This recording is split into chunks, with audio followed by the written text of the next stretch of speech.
இதுக்கு முன்னாடி போட்ட எபிசோட் எல்லாத்தையும் பார்க்கலாம் மறக்காம பார்த்துருந்துருங்க. இல்லைனாலும் பிரச்சனை இல்லை. இப்போ நான் சொல்ல போகிற சில விஷயம் தெரிஞ்சாலே இந்த எபிசோட பார்க்கலாம். நம்ம ஹீரோனும் ஒரு ஹைஸ்கூல் ஸ்டூடெண்ட். அவளுக்கு நடந்த ஒரு ஆக்சிடென்ட்டில் இறந்து போய் அவள் படித்த ஒரு நாவல்களே ரீகனெக்ட் ஆகிறா. அதுவும் வில்லனிஸ் கேரக்டரா.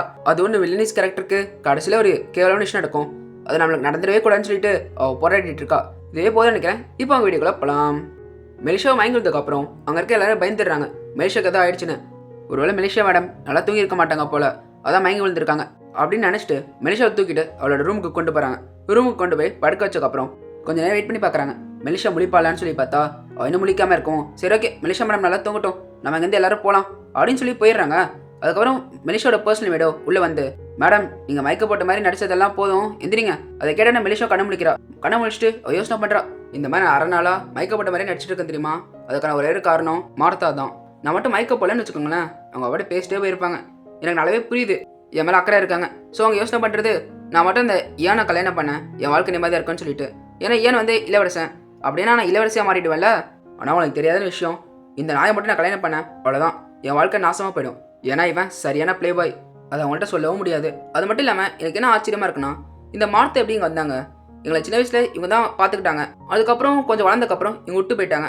ஆனால் திடீர்னு இப்போ வந்திருக்காங்க, என்ன நடக்குதுன்னு தெரில அப்படின்னு யோசனை பண்ணிட்டு அங்கே இருக்க அவளோட பர்சனல் மீட்டை பார்த்து, ஆனால் யோனா நீ உண்மையாக அறிவாளி தான், நான் மயக்கப்பட்ட மாதிரி நடிச்சிட்டா இருக்கேன்னு சொல்லி நீ கண்டுபிடிச்சிட்டு.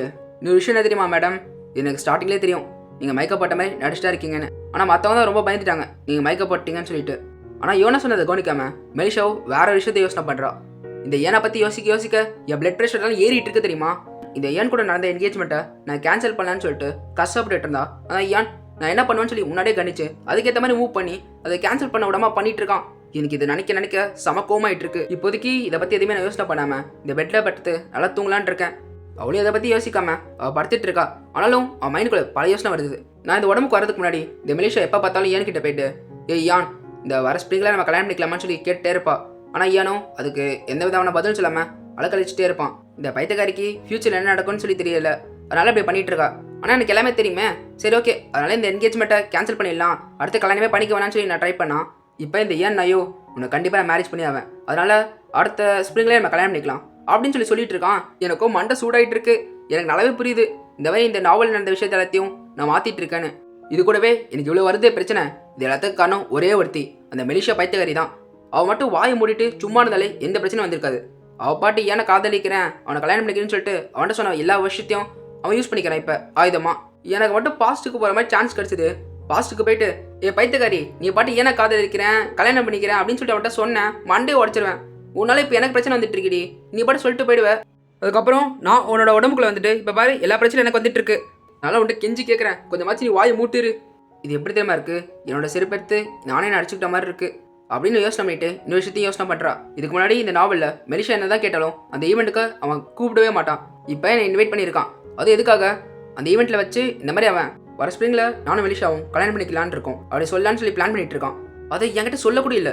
ஏன் பிளான் பண்ண மாதிரி அவங்க மட்டும் சொல்லிட்டான், அவ்வளோதான். என்னால் இதை மீறவும் முடியாது. ஏன்னா நோபல் குடும்பத்தில் இதான் பிரச்சனை. நண்பர்களே, நோபல்னால் வேறு ஒன்றும் இல்லை. நோபல்னா இந்த மாதிரி பெரிய பெரிய ஆளுங்களை தான் நோபல்னு சொல்லிட்டு இங்கே மென்ஷன் பண்ணுறாங்க. நம்ம நோபலே கண்டினியூ பண்ணிக்கலாம்.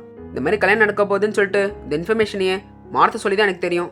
எனக்கு தெரிஞ்ச வரைக்கும் இது எங்கள் அப்பா கிட்ட கூட அவன் சொல்லியிருப்பான் போல. என்கிட்ட மட்டும் சொன்னான், இதில் ஏதாச்சும் நான் குட்டையை கலப்பி இந்த கல்யாணம் நடக்க விடாமல் நான் பண்ணிவிடுவேன்னு சொல்லிட்டு அவனுக்கு நல்லாவே தெரிஞ்சிருக்கு. அதான் இந்த நான் என்கிட்ட சொல்லலை. முதல்ல அந்த டூக்கி கிட்ட போய் கேட்குறேன், என் அப்பா வந்துட்டு என்கிட்ட இந்த விஷயத்தை பற்றி நீ சொல்லாமல் மறைச்சிட்டியான்னு சொல்லிட்டு இது எல்லாத்தையும் யோசனை பண்ணிட்டு, யோனா டியூக் எங்க மேடம், இந்த மாதிரி டியூக் சார் தான் பிஸ்னஸ்க்காக சில பொருள் எல்லாம் வாங்க போறேன்னு சொல்லிட்டு வெளியே போயிருக்காரு. என்னது, அவன் வெளியே போயிருக்கானா? ஒரு வாரத்தை சொல்லல. அது இல்லாமல் அவர் வர்றதுக்கு ரொம்ப நாள் ஆகும்னு நினைக்கிறேன் மேடம். நல்லது, என்னை முடிச்சு விட்டீங்க போங்க. இப்போ என்ன பண்ணுறதுனே தெரியலையே, மண்டை பிச்சுக்கிறேனே. மெலிஷா ஃபர்ஸ்ட் காம் டவுன் ஆகு. இதுக்குள்ள அந்த அளவுக்கு பெரிய பிரச்சனை இல்லை. இதோட பெரிய பிரச்சனை அந்த அரசு குடும்பம் நடத்துகிற அந்த ஈவெண்ட்டு தான். அந்த ஈவெண்ட்டை மட்டும் ஒரு வருஷத்தில் 2 வாட்டி நடத்துவாங்க. ஒன்று ஸ்ப்ரிங் சீசனில், இன்னொன்று ஆட்டம் சீசனில். இந்த ஈவெண்ட்டுக்கு எப்படியாச்சும் போயிடணும்னு சொல்லிட்டு பெரிய பெரிய ஆளுங்களை இருந்து இந்த நாட்டோட சாதாரண மக்கள் இருக்கும் ரொம்ப ஆர்வமாக இருப்பாங்க. ஸோ இந்த பெரிய ஆளுங்களுக்கு ஈஸியாக போயிடுவாங்க அவங்களோட பணத்தையும் செல்வாக்கையும் வச்சு. இந்த நாட்டோட சாதாரண மக்கள் இருக்காங்களே, அவங்க இந்த ஈவெண்ட்டுக்காகவே அவங்களோட லைஃப் டைம் சேர்த்து வைப்பாங்க. அதை சேர்த்து வச்சு இந்த ஈவெண்ட்டுக்கு வராங்க. ஏன்னா அந்தளவுக்கு இது ஃபேமஸான ஈவெண்ட். ஸோ இந்த ஈவெண்ட்டில் மட்டும் இந்த ஏன் இருக்கானே இந்த நாட்டோட இளவரசன், அது இல்லாமல் என்னை தொலை பண்ணிட்டு இருக்கானே, இவன் மட்டும் இந்த மாதிரி நானும் மெலிஷாவும் கல்யாணம் பண்ணிக்க போகிறோம் அப்படின்னு சொல்லிட்டான். முடிஞ்சு போச்சு என் கதை. ஏன்னா அதுக்கப்புறம் என்னதான் என்னோட ஃபேமிலியில் இவனை கல்யாணம் பண்ணிக்க மாட்டேன்னு சொல்லி சொன்னாலும் அவன் கண்டுக்கவே மாட்டாங்க. நான் அப்படியே கல்யாணம் பண்ணி வச்சிருவாங்க. ஏன்னா உங்களுக்கே தெரியும் இந்த மாதிரி பெரிய பெரிய ஆளுங்க முன்னாடியும் அப்புறம் நாட்டோட மக்கள் முன்னாடியும் ஒரு விஷயத்த சொன்னால் அது பண்ணியாகணும்ல, அதுக்காக ஏன்னா பலி கொடுத்துருவாங்க. ஸோ இப்போ என்ன பண்ணுறது, என் தலை வலிக்குதே. வெயிட் பண்ணு, எனக்கு சூப்பரான ஐடியா வந்திருக்கு. நான் ஒருவேளை அந்த ஈவெண்ட்டுக்கு போகவே இல்லைனா அந்த ஈயனால் அப்படி சொல்ல முடியாது இந்த மாதிரி நானும் மெலிஷாவை கல்யாணம் பண்ணிக்க போகிறேன்னு. அப்படியே சொன்னால் கூட மக்கள் உனக்கு கார்த்து போவாங்க. ஏண்டா நீ கல்யாணம் பண்ணிக்க போகிறேன்னு சொன்னேன், உன்னை கல்யாணம் பண்ணிக்க போகிற அந்த பொண்ணு மெலிஷா இங்கே இல்லவே இல்லையே, யாருக்கு அதில் பூ சுத்துற அப்படின்னு சொல்லி அவனை கலாச்சிட்டு இருப்பாங்க. இது நல்ல ஐடியா தானே. அதனால இந்த ஈவெண்ட்டுக்கு போகலன்னா கண்டிப்பாக ஏதாச்சும் ஒரு சாக்கு சொல்லி ஆகணும். அதனால ஏதாச்சும் சாக்கு சொல்லி தான் சமாளிக்கணும் அப்படின்னு நான் யோசனை பண்ணிட்டு யோனாவை பார்த்தேன். யோனா, இந்த மாதிரி என்னோட காலை நீ உடைச்சிடுறியா, நீ மட்டும் காலை உடச்சுன்னு வச்சுக்கேன், என்னால் டான்ஸ் ஆட முடியாது இந்த ஈவெண்ட்டில். ஸோ அந்த ஈவெண்ட்டுக்கு போகாமல் நான் தப்பிச்சிருவேன். ஆனால் உங்களுக்கே தெரியும் மேடம், என்னால் கண்டிப்பாக உங்களோட காலெல்லாம் உடைக்க முடியாது. அப்போ ஐஸ் குளியை ரெடி பண்ணு. அதை நான் வந்து குளிச்சேன்னு வச்சுக்கேன், குளிச்சுட்டு நான் கொஞ்சம் நேரம் அப்படியே இருந்தேன்னா கண்டிப்பாக சொல்கிறேன் எனக்கு ஜன்னி வந்துடும். ஸோ எனக்கு ஜன்னி வந்துச்சுன்னு சொல்லி நான் தப்பிச்சிடும்ல. ஆனால் மேடம் உங்களால் அப்படி பண்ண முடியாது. நீங்கள் ஜன்னி வந்து சாகிற நிலைமையில் இருந்தாலும் கண்டிப்பாக சொல்கிறேன் நீங்கள் ஐ நோபல் அப்படின்னு சொல்லிட்டு துரத்தி விட்டுருவாங்க. தம்பி அதெல்லாம் பிரச்சனை இல்லைப்பா, ஈவெண்ட்டுக்கு போயிட்டு வாங்கன்னு சொல்லிட்டு. அப்போ மாட்டிப்பீங்களா மெலிஷியா மேடம் அப்படின்னா பேசாமல் அந்த விண்டோ ஓப்பன் பண்ணு, அதெல்லாம் கீழே விழுந்துடுறேன். ஏன் மேடம் தேவையில்லாம உங்களை கொள்ளுன்னு சொல்லி நீங்களே பிளான் பண்ணுறீங்க. பேசாமல் இது எல்லாத்துக்கும் காரணமாக இருக்க அந்த ஏனை போட்டு தள்ளிடுங்க. யோனா சொல்கிறது எல்லாத்தையும் கேட்டோன்னே மெலிஷாவை யோசிக்கிறா. தோ இவ பேர் தான் யோனா, என்னோட பர்சனல் மேட். சில பேர் இருப்பாங்களே இந்த மாதிரி நல்லதாக நடக்கவே நடக்காது அப்படின்னு சொல்லி யோசனை பண்ணிட்டு இருப்பாங்களே, அந்த மாதிரி கேரக்டர் தான் நம்ம தலைவி யோனா. ஆனாலும் நான் எப்பப்படா புலம்புறானோ அது எல்லாத்தையும் கேட்டுட்டு அதுக்கு ரிப்ளை கொடுப்பா. அதுவும் எந்த விதமான சலிப்பு இல்லாமல். எனக்கும் இந்த ஏனை போட்டு தரலன்னு சொல்லிட்டு தான் ஆசையாக இருக்குது. ஆனால் இவன் இந்த நாட்டோட இளவரசனாக போயிட்டான். ஸோ இவனை போட்டு தரலான்னு சொல்லிட்டு ஏதாச்சும் ஒரு இட்மானு கிட்ட சொன்னாலும் அவங்களோ பயப்படுறாங்க. என்ன மேடம் இவரை போட்டு தரல சொல்கிறீங்க, நீங்கள் பாட்டு சொல்லிட்டு போயிடுவீங்க, இவரை போட்டு தரல போயிட்டு எங்களை போட்டு தள்ளிட்டா அப்படின்னு எல்லாரும் இந்த ஏனை பார்த்து பயந்துட்டு இருக்காங்க. பேசாமல் அந்த ஈயான் இன்வைட் பண்ண மாதிரி அந்த ஈவெண்ட்டுக்குள்ளே போயிடலாம். ஈவெண்ட்டுக்குள்ளே போயிட்டு எனக்கு வாய்ப்பு கிடைக்கல, அப்போ எல்லோரும் பார்க்குற மாதிரி அவனோட செவிலே ஒரு அடி அடிக்கலாம். அது மூலியமா எல்லாரும் ஷாக் ஆகிடுவாங்கல்ல. அதே இடத்துல அவன் கண்டிப்பாக மேரேஜ் கேன்சல் பண்ணிடுவான். ஒரு வேலை இதை வேறு மாதிரி திருப்பி போட்டுட்டானா அவ்வளோதான், எனக்கு பெரிய பிரச்சனை ஆகிடுமே. ஏன்னா அந்த ஏன் நையா நம்பவே முடியாது அவன் என்ன பண்ணுவான்னு சொல்லிட்டு. இப்போ என்ன தான் பண்ணுறதுன்னு சொல்லிட்டு தெரியாமல் அவ்வளோ அங்கே இருக்க ஒரு தலைவனையை குத்திட்டு இருக்கா. அப்படியே நாயை கண்டிப்பாக அவனை கொல்லுவேண்டா ஏன் நாயை அப்படின்னு சொல்லி குத்திட்டு இருக்கா. அதுக்கப்புறம் அவன் நடக்க ஆரம்பிச்சிடறா. அவளை பார்த்துட்டு இருக்கா ஏனாவோ, மேடம் எங்கே மேடம் போகிறீங்க, ஆனால் அதை கண்டுக்காம இன்னும் 2 நாள் தான் இருக்குது அந்த ஈவெண்ட்டுக்கு, இப்போ என்ன தான் பண்ண போகிறேன்னு தெரியலையே அவள் சொல்லி போயிட்டு இருக்கா. அப்படியே போகிற வழியில் இருக்க வேற ஒரு மேடோ, மேடம் உங்களுக்கு ஏதாச்சும் வேணுமா. அந்த மெலிஷாவோ அதை கண்டுக்காம இந்த ஈயான் வேற அந்த ஈவெண்ட்டுக்குள்ளே வரான்னு சொல்லி இந்த மக்களுக்கு தெரிஞ்சிச்சு. ஸோ ஒருத்தன் அவனுக்கு தேவைப்பட்ட மாதிரி ஒரு பொருளையை கலை போட்டுட்டு இருப்பான். என்ன பண்ணுறதுன்னு சொல்லி தெரியாமல் மெலிஷாவோ அவன் மூஞ்ச ஒரு மாதிரி வைக்க அதை பார்த்து அந்த மேடோ தெரிச்சு ஓடிடுறான். ஐயோ மேடம் உடச்சு பார்த்துட்டு இருக்காங்க அப்படின்னு சொல்லிட்டு. ஆனால் மெலிஷா அந்த மேடு போனதை கண்டுக்காம அந்த ஈவெண்ட்டுக்கு போகாம என்னால் தப்பிக்க முடியாது.